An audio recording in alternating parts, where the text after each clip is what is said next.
Hello, welcome back. Today I'm going to be playing a game called Dagon? Dagon? I'm not sure how you say it. D-A-G-O-N. I'm going to assume Dagon. It's another one, I guess another story by H.P. Lovecraft. It says, face unspeakable horrors, succumb to madness, welcome to a free demonic narrative experience inspired by H.P. Lovecraft. Yeah. Hopefully this one doesn't have racism in it. There's no warning for it, so I'm assuming not. And it won't catch you off guard, but I think this is much more... I don't think this is as much of a game, just more of an experience this time around.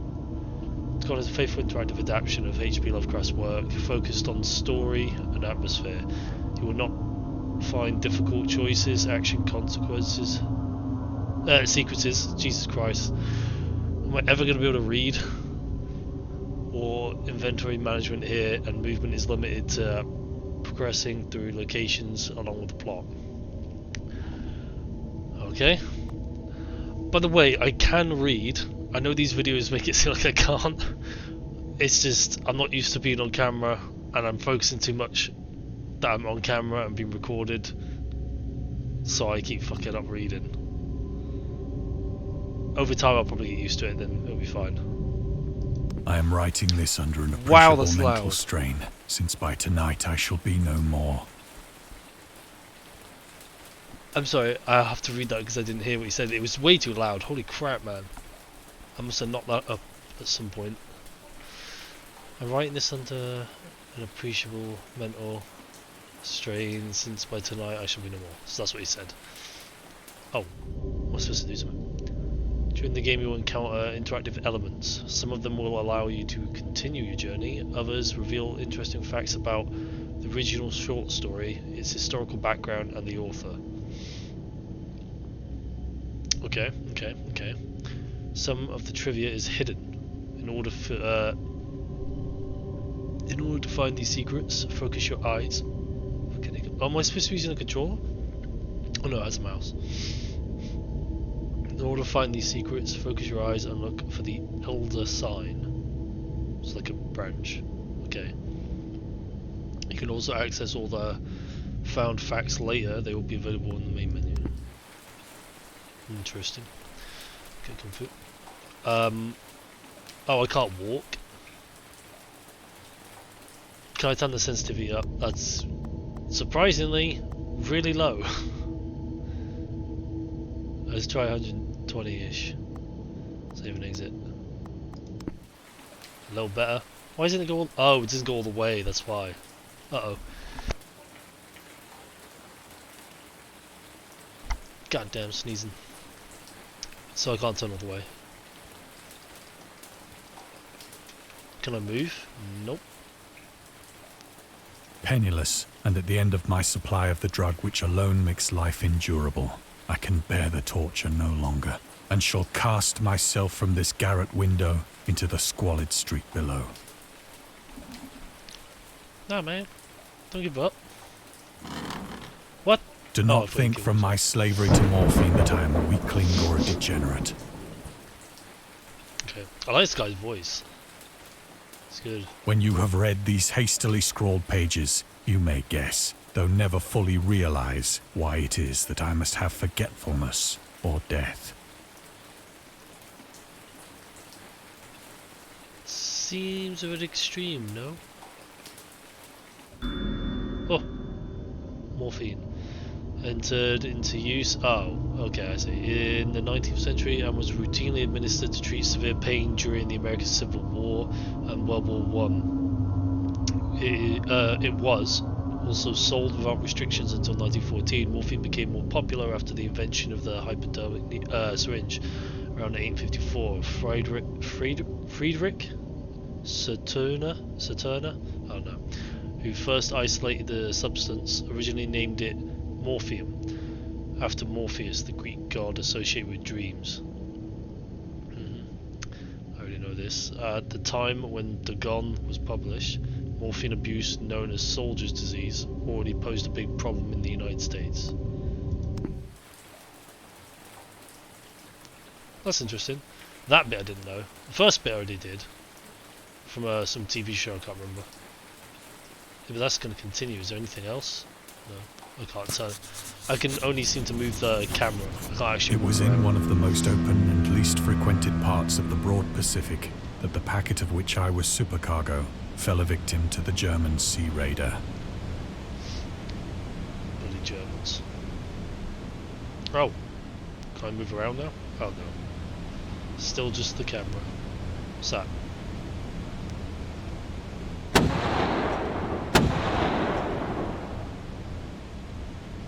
The Great War was then at its very beginning, and the ocean forces of the Hun had not completely sunk to their later degradation. So that our vessel was made a legitimate prize, whilst we of her crew were treated with all the fairness and consideration due us as naval prisoners.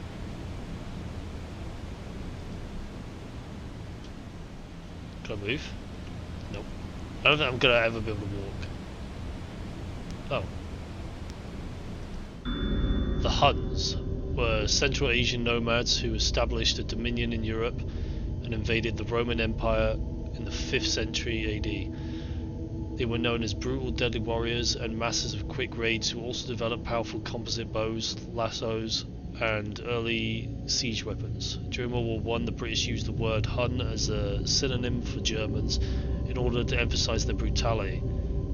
So that's where it came from.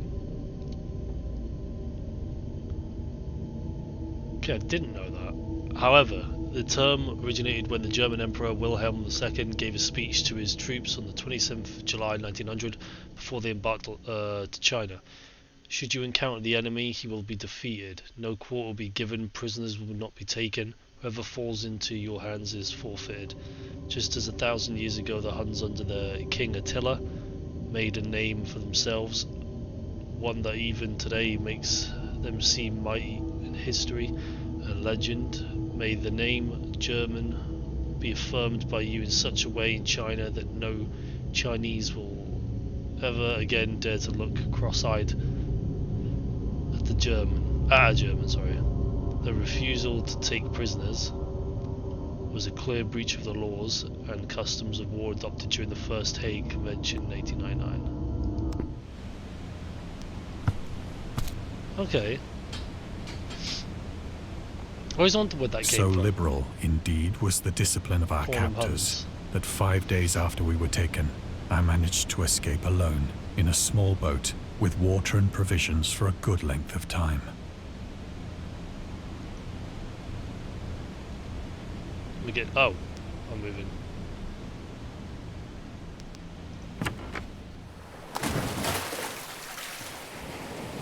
When I finally found myself adrift and free, I had but little idea of my surroundings. Oops. Oh, Never a competent navigator, I could only guess vaguely by the sun and stars that I was somewhat south of the equator. sure. Of the longitude, I knew nothing, and no island or coastline was in sight.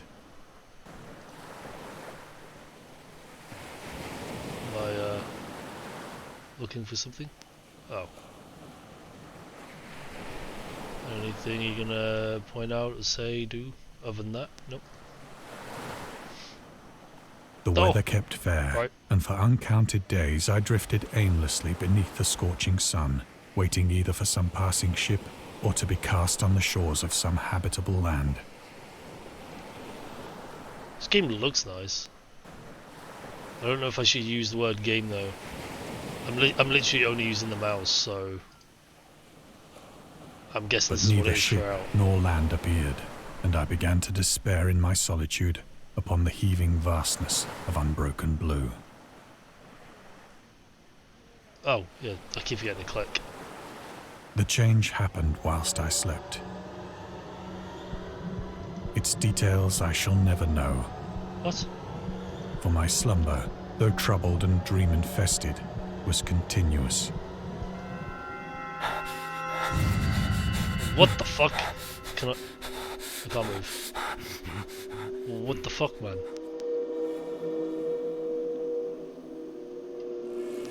When at last I awoke, It was to discover myself half sucked into a slimy expanse of hellish black mire, which extended about me in monotonous undulations as far as I could see. Oh, I don't like the sound of that. Monotonous undulations. Fuck's sake. And in which my boat lay grounded some distance away. Though one might well imagine that my first sensation would be of wonder at so prodigious and unexpected a transformation of scenery, I was in reality more horrified than astonished. No shit. For there was in the air, and in the rotting soil, a sinister quality which chilled me to the very core. The region was putrid with the carcasses of decaying fish, and of other, less describable things which I saw protruding from the nasty mud of the unending plain. Yes. Perhaps I should not hope to convey in mere words the unutterable hideousness that can dwell in absolute silence and barren immensity. Jesus, you got away with words. There was nothing within hearing, and nothing in sight, save a vast reach of black slime.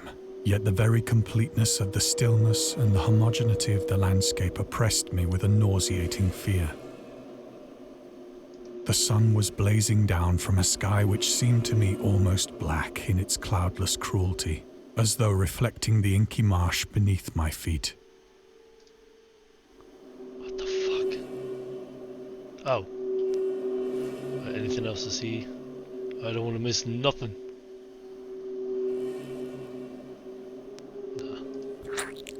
Ugh.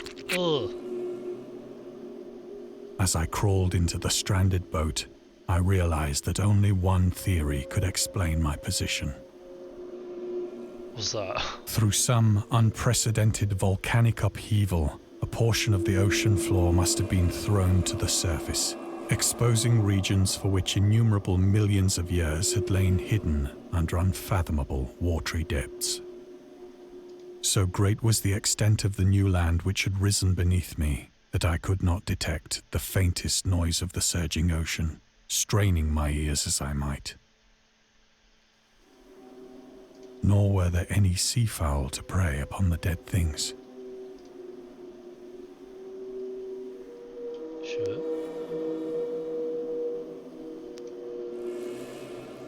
For several hours I sat thinking or brooding in the boat, which lay upon its side and afforded a slight shade as the sun moved across the heavens.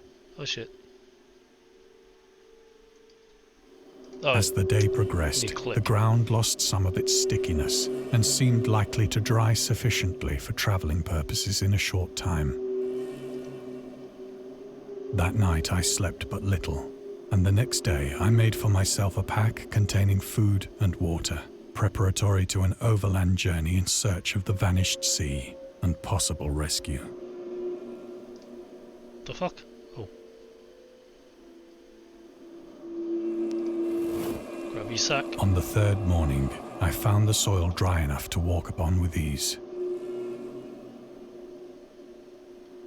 The odor of the fish was maddening, but I was too much concerned with graver things to mind so slight an evil, and set out boldly for an unknown goal. Unknown goal, here we come. Don't walk straight into... walk around. There's lots of places to go. All What the day I fuck is forged that? steadily westward, guided by a faraway hummock which rose higher than any other elevation. What the on hell is rolling this desert. shit? Is he not going to comment that? I don't think this... Is there stuff like this in the ocean that I don't know about? Well, probably not like that, I don't know. What the fuck, man?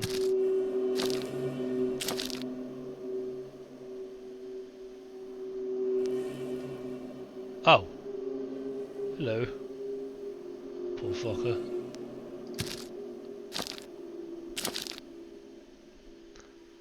That night, I encamped, and on the following day still travelled toward the hummock, though that object seemed scarcely nearer than when I had first espied it.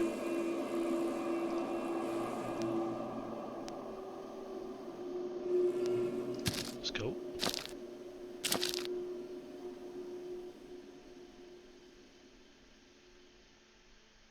By the fourth evening, I attained the base of the mound which turned out to be much higher than it had appeared from a distance. What's that? There's something at the base. No? Yeah. Or is that just... An intervening valley setting it out in sharper relief from the general surface. Too weary to ascend, I slept in the shadow of the hill. I know not why my dreams were so wild that night, but ere the waning and fantastically gibbous moon had risen far above the eastern plain, I was awake in a cold perspiration, determined to sleep no more. Such visions as I had experienced were too much for me to endure again. And in the glow of the moon I saw how unwise I had been to travel by day. Without the glare of the parching sun, my journey would have cost me less energy. Indeed, I now felt quite able to perform the ascent which had deterred me at sunset. Picking up my pack, I started for the crest of the eminence. Okay. The way I he have talks. said that the unbroken monotony of the rolling plain was a source of vague horror to me. But I think my horror was greater when I gained the summit of the mound and looked down the other side into an immeasurable pit or canyon, whose black recesses the moon had not yet soared high enough to illumine. Illumine? Would it not be illuminate? I felt myself on the edge of the world, peering over the rim into a fathomless chaos of eternal night. Jesus Christ, man. Dark pit. That's what you had to say. Through my terror ran curious reminiscences of Paradise Lost, and of Satan's hideous climb through the unfashioned realms of darkness. As the moon climbed higher in the sky, I began to see that the slopes of the valley were not quite so perpendicular as I had imagined. Okay. Ledges and outcroppings of rock afforded fairly easy footholds for a descent, whilst after a drop of only a few hundred feet, the declivity became very gradual. Parkour. Urged on by an impulse which I cannot definitely analyze, I scrambled with difficulty down the rocks and stood on the gentler slope What the beneath, fuck is that thing? gazing into the Stygian deeps, where no light had yet penetrated. All at once, my attention was captured by a vast and singular object on the opposite slope, which rose steeply about 100 yards ahead of me. An object that gleamed whitely in the newly bestowed rays of the ascending moon.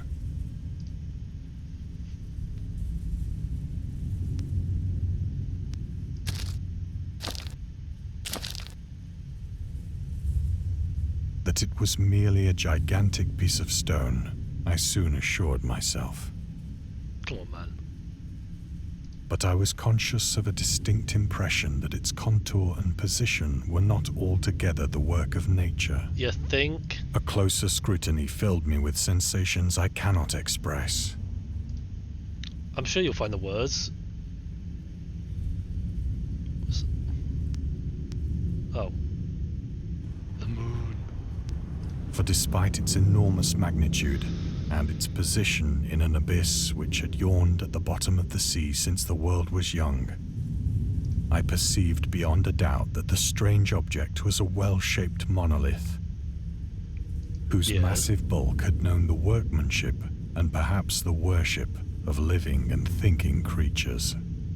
Dazed and frightened, yet not without a certain thrill of the scientist's or archaeologist's delight, I examined my surroundings more closely.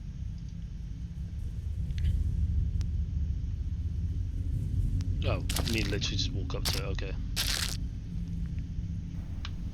Oh. The moon, now near the zenith, shone weirdly Water. and vividly above the towering steeps that hemmed in the chasm. Oh. And revealed the fact that a far-flung body of water flowed at the bottom, winding out of sight in both directions and almost lapping my feet as I stood on the slope.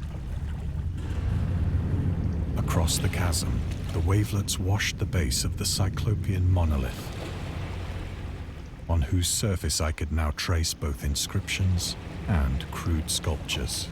So I can see like 4 heads or something at the bottom. Water, and then all like the sea life, fishes, and fish shark and whatnot. And something at the bottom, whales? Am I doing something? Oh. The writing was in a system of hieroglyphics unknown to me and unlike anything I'd ever seen in books. Consisting for the most part of conventionalized aquatic symbols such as fishes, eels, octopi, crustaceans, mollusks, whales, and the like. Yes. Several characters obviously represented marine things which are unknown to the modern world, but whose decomposing forms I had observed on the ocean-risen plain. It was the pictorial carving, however, that did most to hold me spellbound.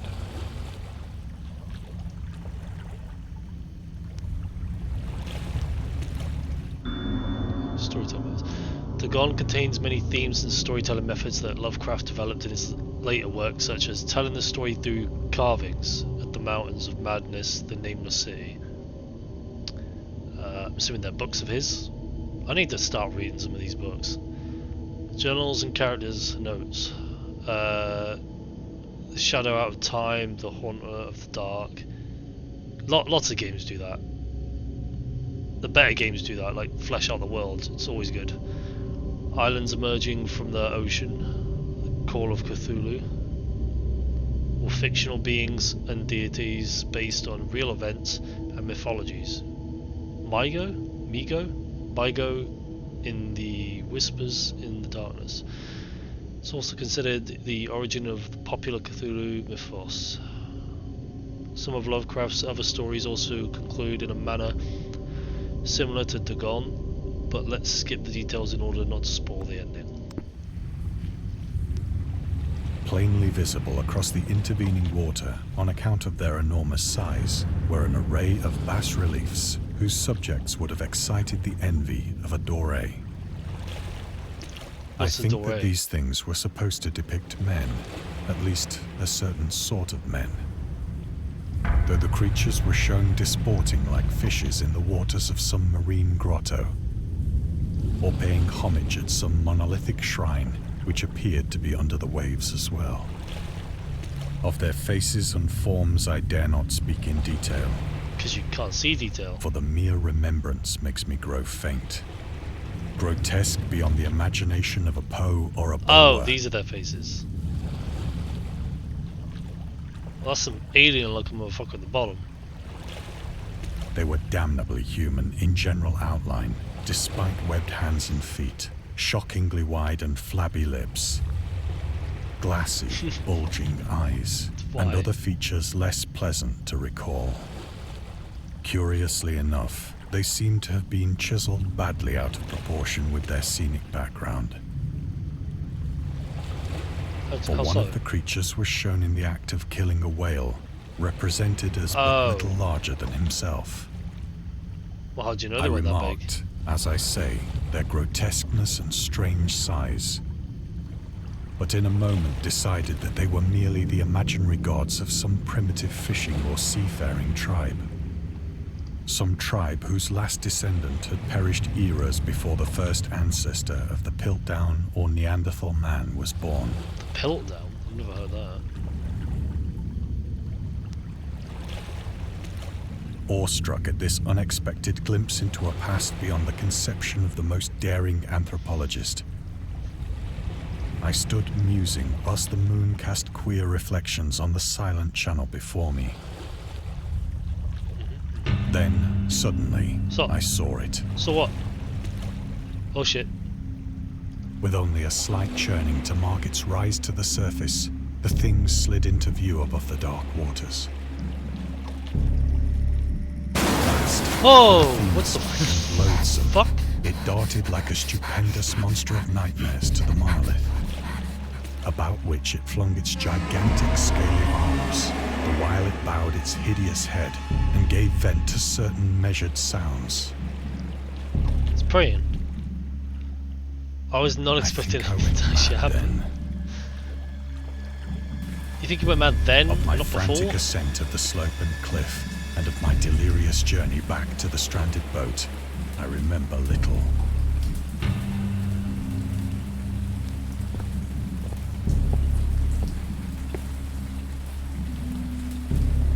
I believe I sang a great deal and laughed oddly when I was unable to sing.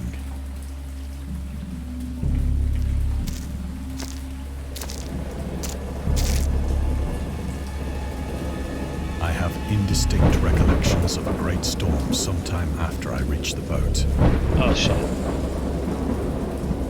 Maybe you should work on getting the boat out of the mud, just in case the water comes back all of a sudden.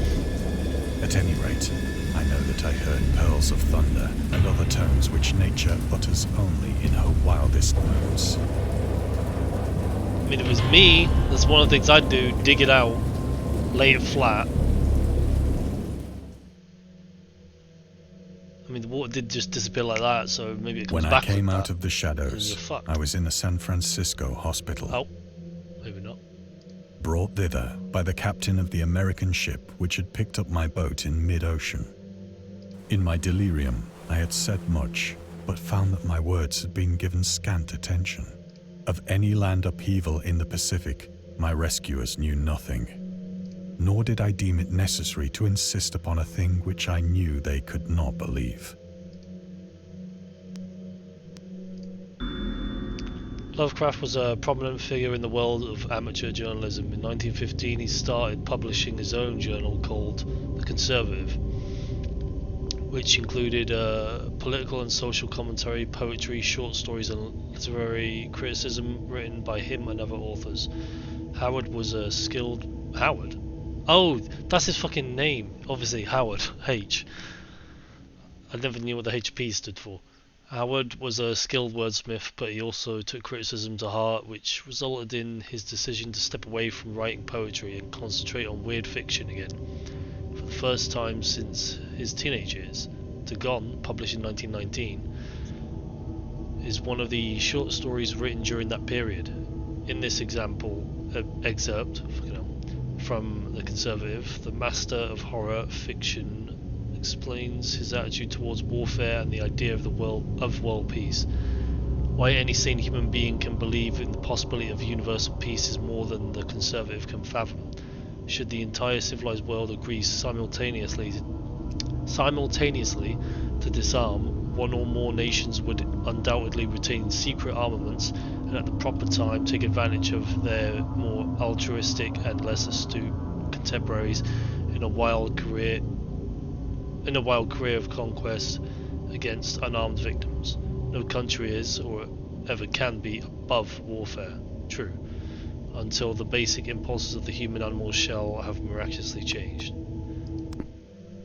Yeah, pretty much.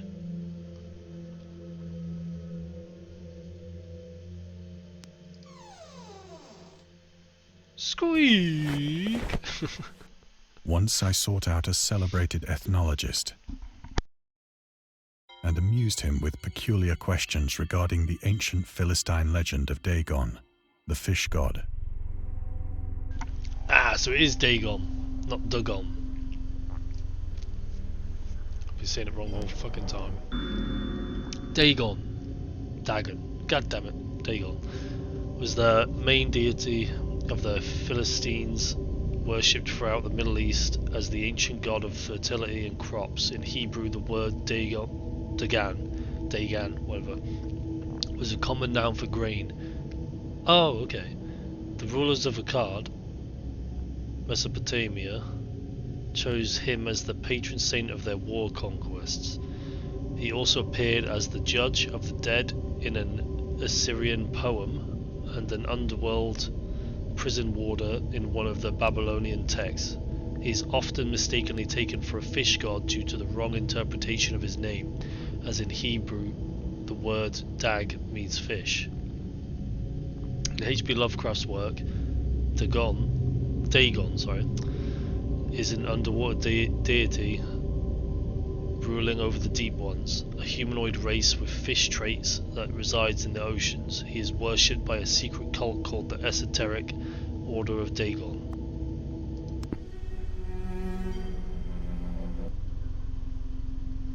Oh, what am I looking for? Oh, there we go.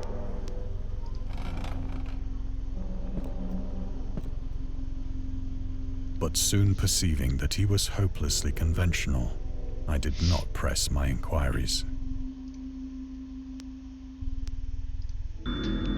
August Derleth and the Cthulhu Mythos. August Derleth was an American writer and anthologist. He also befriended Lovecraft and published many of his works for his company Arkham House. Although he greatly contributed to the popularization, Jesus Christ, of the author's work after his death, he is surrounded by numerous controversies. One of his most questionable decisions involved introducing the good versus evil doctrine. Derleth was a devout Catholic to the Cthulhu mythos, which contrasted with Lovecraft's view of the world and his approach to cosmic horror. As a result, the author's works are often misunderstood and misrepresented in today's culture. It is also worth noting that Lovecraft was never really interested in creating a mythology, and the term Cthulhu mythos was coined by Derleth after the author left the mortal plane. Oh, okay. Interesting. Where am I going? Oh, where's it going up? It goes up even though I'm going down. What? Jesus Christ, what the fuck? Keep going. There we go. That was weird. The mouse just wasn't going where I was dragging it.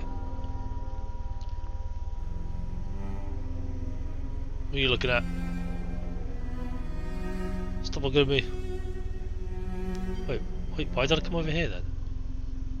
What the fuck? That was weird. Unless there was something I just missed. It is at night, especially when the moon is gibbous and waning, that I see the thing. I tried morphine, but the drug has given only transient surcease, and has drawn me into its clutches as a hopeless slave. So now I am to end it all, having written a full account for the information or the contemptuous amusement of my fellow men.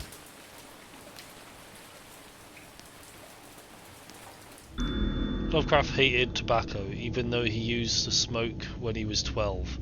Fucking hell. In order to look and feel like an adult. In his correspondence with friend Reinhard Kleiner, he claims that he quit as soon as he started wearing long pants. Okay, that's weird. He also had a very strong opinion about alcohol, as evidenced by his letter to Zelia Brown. As for the matter of drinking, I have never tasted intoxicating liquor and never intend to. Having a strong aesthetic disgust, anything which blunts or coercions, delicate natural... What the fuck is that word? Equipoise?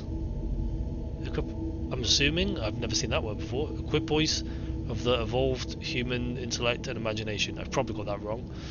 Drinking excited my personal repugnance, hence I don't drink.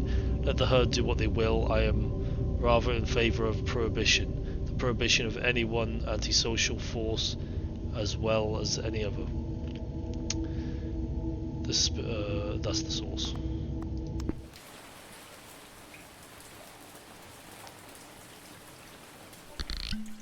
I was going to say I agree. Often, but I no, ask myself if it could not all have been a pure phantasm. A mere freak of fever as I lay sun-stricken and raving in the open boat after my escape from the German man of war. This I ask myself, but ever does there come before me a hideously vivid vision in reply.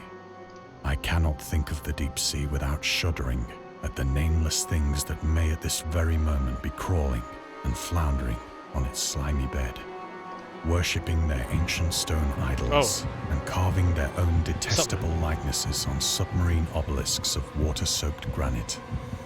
I dream of a day when they may rise above the billows to drag down into their reeking talons the remnants of puny, war-exhausted mankind. Of a day when the land shall sink and the dark ocean shall ascend amidst universal pandemonium. Fucking Godzilla's attacking. What's this shit?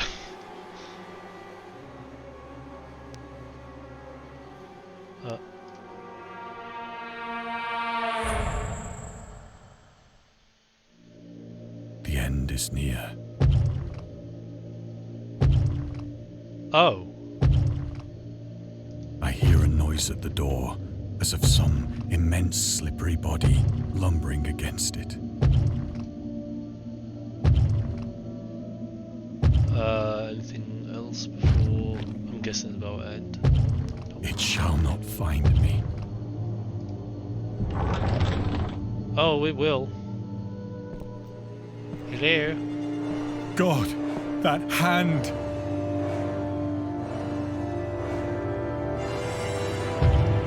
The window! The window! What do you mean? What, escape? Oh, you just can't. He did say at the beginning he was going to jump for it.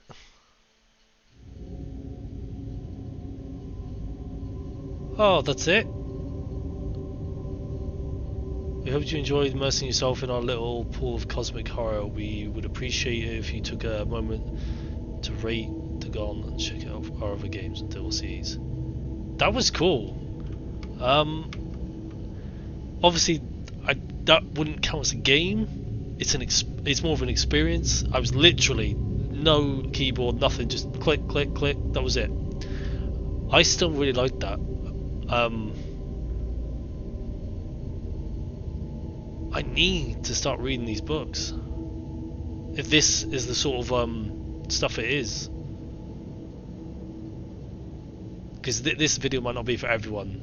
I just wanted to check it out. I thought it was a game, to be honest, when I started playing it, and then obviously I realised it wasn't, but I continued. Hopefully you liked it. It was something different. I was really into it. The guy's voice was perfect for this, and the way he talked, like the words he used in that, I've not heard anyone talk like that. That was interesting. There's a lot of words I have no idea what he was saying sometimes. Like I knew, but I didn't at the same time. Like certain words he was using, I didn't even know they were fucking words. They sound great though. But yeah. So a link in the description if you want to watch it yourself. It was like watching a short film, really. I need to check out more of that stuff. So link in, sorry, got hiccups. Link in the description if you want to check out yourself. Like, dislike. That was really cool. Well done, whoever made that. I didn't even look who made it. I'll definitely be checking out your stuff now. Thank you. Goodbye.